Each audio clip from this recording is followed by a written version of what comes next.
Well, we did have to try the front brakes and see if it can do a burnout in the garage. Which it does. Just a little burnout. Nothing crazy.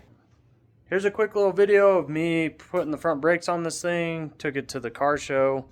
Let Tracer try it. We'll load it up with new tires. Take it somewhere it can do a proper burnout.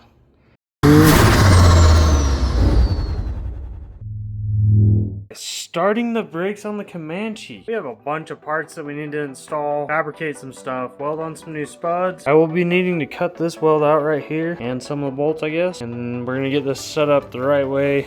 I'm gonna TIG weld the new spud right in here. Curious what a spud is? That would be this guy. Let's disassemble this whole thing, cut this off.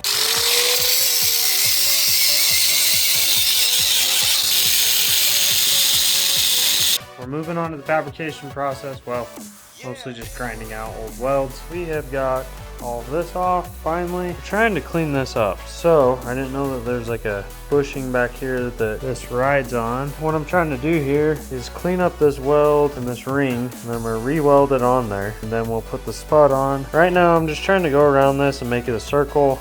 If you guys remember, there's kind of like a booger weld that went over this bolt and around and then over this bolt. Getting too impatient. I grooved that out and just been putting pass after pass and then grinding them. Try to get a nice good weld down in there. She's hot. We're gonna let her cool off. We're having some issues with the TIG, so we decided to go ahead and stick weld it. It'll be fine.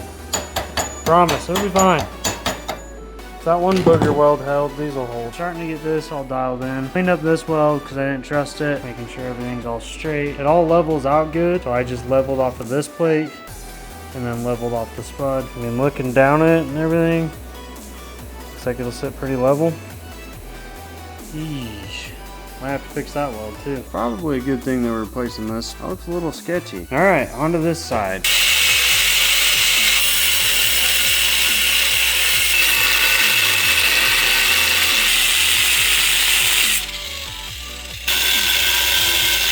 Okay, that one's unbolted finally. That one's pretty much unbolted. And then we'll unbolt this one. This thing sucks to cut.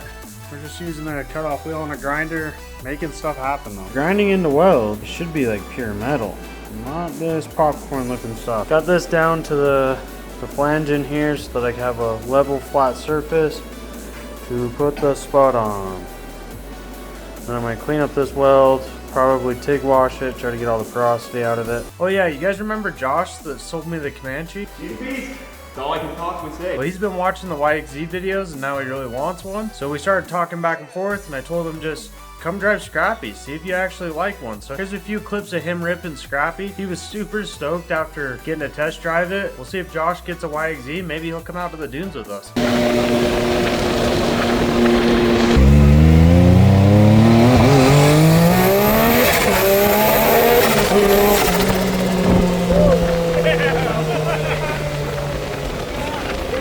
Alright, oh, that's hot. We got that one welded out. We got this one welded out. Just trying to figure out what we're going to do here. Figure out where we're going to put the caliper brackets.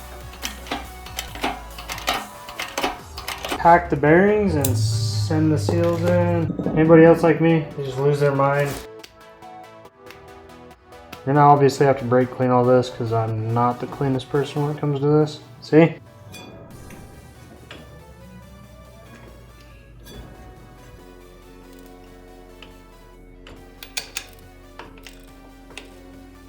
I have to come through and grind down this weld a little bit just so that the brake bracket can slide over where it needs to. So it needs to sit about a 1/4 inch off, so I'll go grind that. I think it's sitting down nice and even though, so that's good. I plan on coming back and powder coating these, but I kind of want to test everything, make sure everything's dialed. We got one brake. We got two brakes. Brake lines are just semi-ran.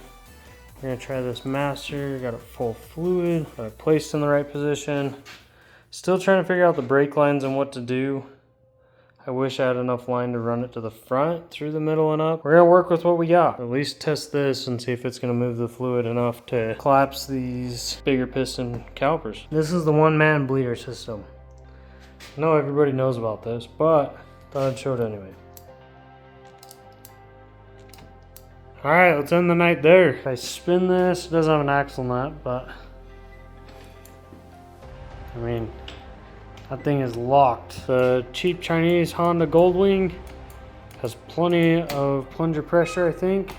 Once we get wheels on, we can go out and test it, but I think we're gonna be dialed. Start up top, we started with a Honda Goldwing fake knockoff master cylinder, Can-Am something brake lines, and then we got 64 Volkswagen Beetle disc brake conversion kit, and then I had to do the Spuds in there. I know we're running nuts, everybody's gonna freak out, but they work pretty good and they're the perfect spacing. I looked for spacers, but I couldn't find any perfect 1/4" spacers. The nuts worked great, so we're gonna rock them. As you can see, the rotor is dead center of the caliper, right on the casting split on both sides, so we are good there. The brakes do drag a little bit, but look at that thing.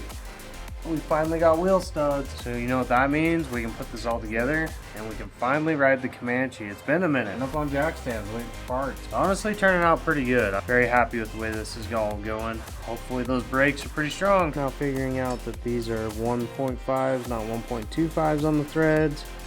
So what I'm gonna do, press out the old spacer studs, throw them in these spacers / adapters, because I gotta have these.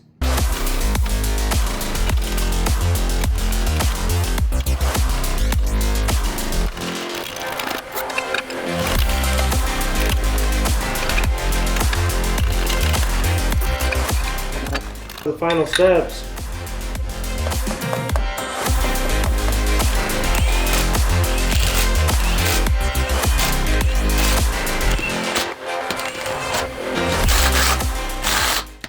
Well, after a few days, she finally gets to touch ground again.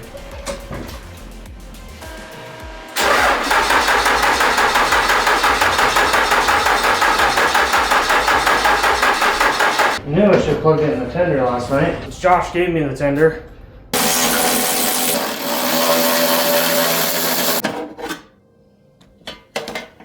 New set of jumper cables. Let's see if these work. She almost started and I hurried and hit record.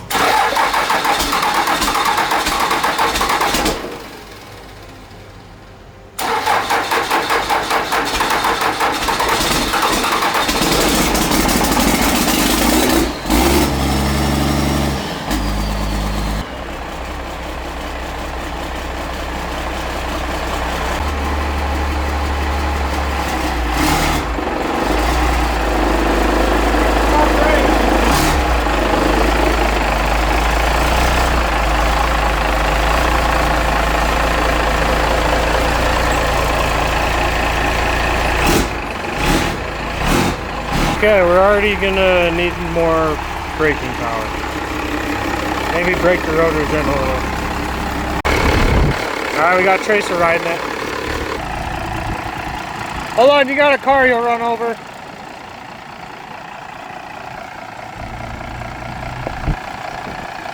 Now you're good.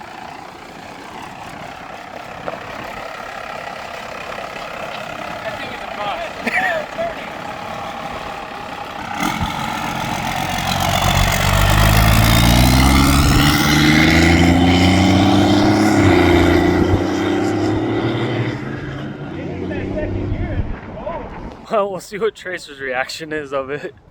God dang. Look out for the Colorado! Can't stop. Can't stop in time. Look at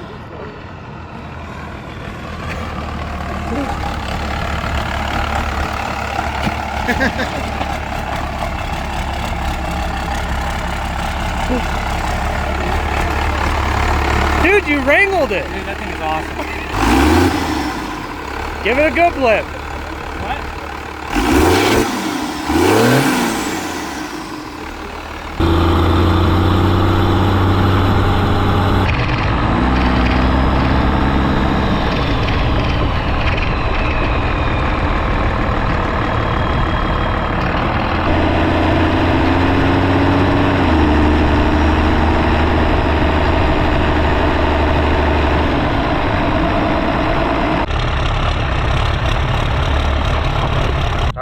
To the car show real quick, see what kind of reactions we get. We're just gonna park the Cummanshee outside the car show.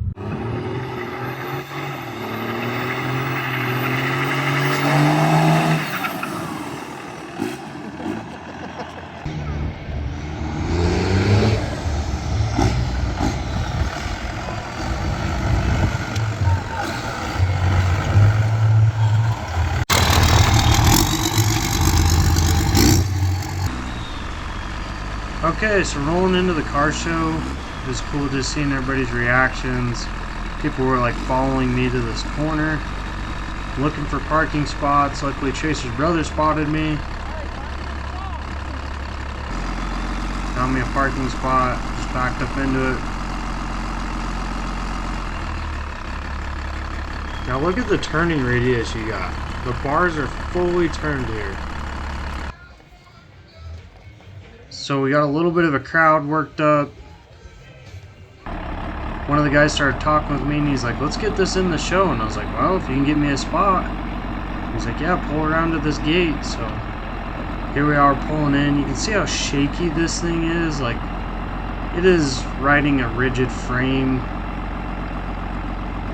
I wish everybody could kind of experience it. It's not as smooth as you'd think.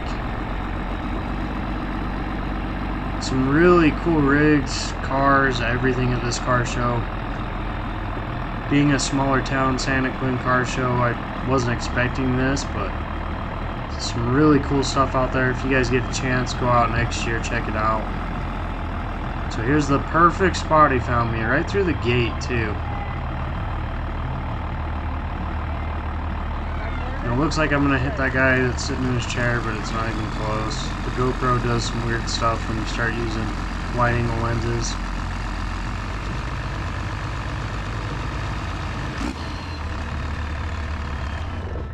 Well, we parked the Cummanshee up at the car show. Every person that asked me if I built it gave all the credit to the original builder. It's cool to just let people see it. Like, this thing is just bonkers. It hurts your head. You want to see it in person to try to figure it out. If you guys made it this far in the video, I appreciate the support, helping me, you know, keep these videos going. I enjoy making them.